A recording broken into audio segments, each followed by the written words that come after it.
Hi guys, welcome back to my channel. I'm gonna try to do this video and not be too distracted. There are children playing in the background, my son and a new friend of his, but I wanted to go ahead and film this video.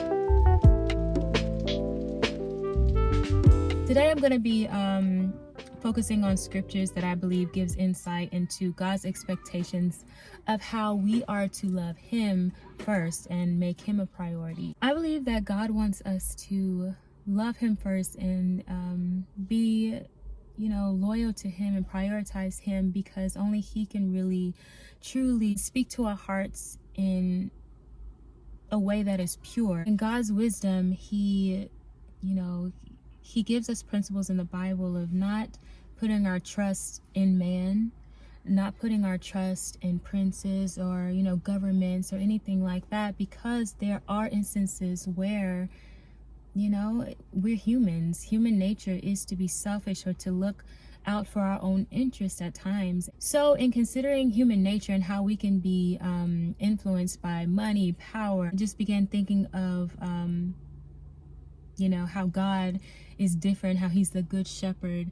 And in John 10, beginning at verse 11, it says, I am the good shepherd. The good shepherd lays down his life for the sheep. The hired hand is not the shepherd and does not own the sheep. So when he sees the wolf coming, he abandons the sheep and runs away. Then the wolf attacks the flock and scatters it. The man runs away because he is a hired hand and cares nothing for the sheep. And there's also been references in the Old Testament, even in the faith, how there are leaders who were not shepherding God's people correctly and how his sheep were just scattered. And again, that is just a reflection of human nature. I wanted to read in Matthew 10 verse 34. It says, do not suppose that I have come to bring peace to the earth. I did not come to bring peace, but a sword. For I have come to turn a man against his father, a daughter against her mother, a daughter-in-law against her mother-in-law. A man's enemies will be the members of his own household. And it goes on to say, anyone who loves their father or mother more than me is not worthy of me. Anyone who loves their son or daughter more than me is not worthy of me. So in the same way that God laid down his life for us, we are to reciprocate that in that relationship with God, valuing him above all, being willing to seek him in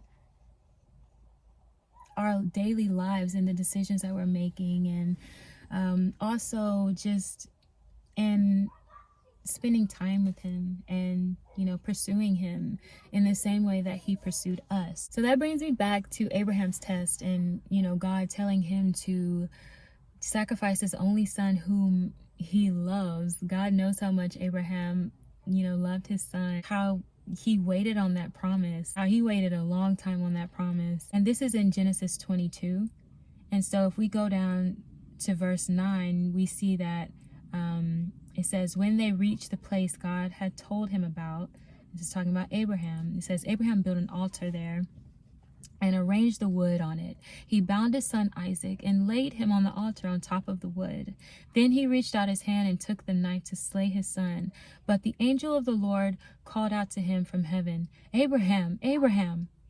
Here I am, Abraham replied. God said, do not lay a hand on the boy. He said, do not do anything to him. And God goes on to say, now I know that you fear God, because you have not withheld from me your son, your only son. It also says that the angel of the Lord called to Abraham from heaven a second time and said, I swear by myself, declares the Lord, that because you have done this and have not withheld your son, your only son, I will surely bless you and make your descendants as numerous as the stars in the sky and as the sand on the seashore.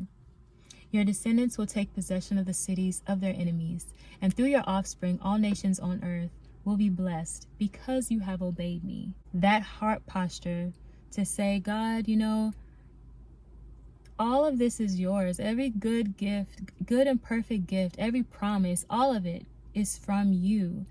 And,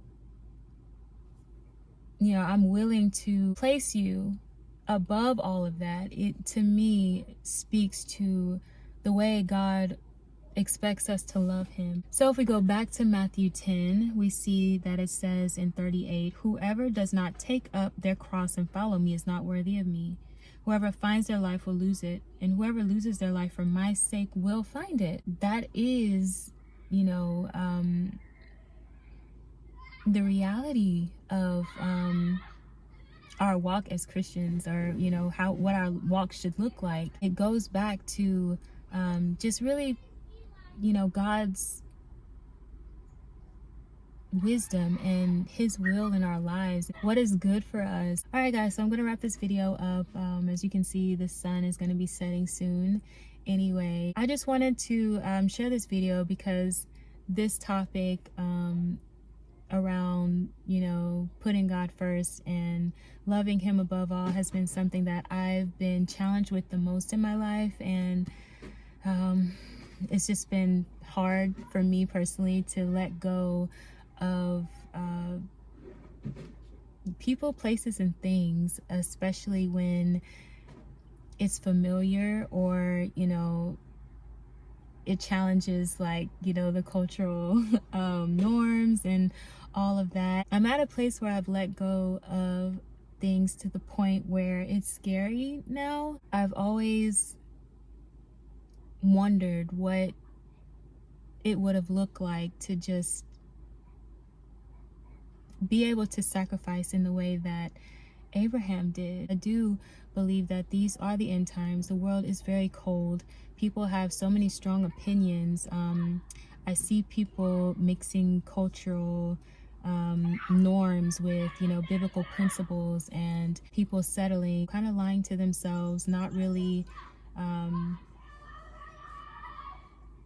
fully walking in God's way and his direction as it pertains to our loyalty to God. I hope this video was helpful and kind of gives insight into how we can prioritize and love God in the way that he expects us to love, to reciprocate his sacrifice and his best for us. And I hope that we kind of take it and apply the principles, kind of go deeper and seek God's will in every area of our lives, as it applies to our personal, path. Thank you guys so much for watching, and I will see you guys in my next video. Bye.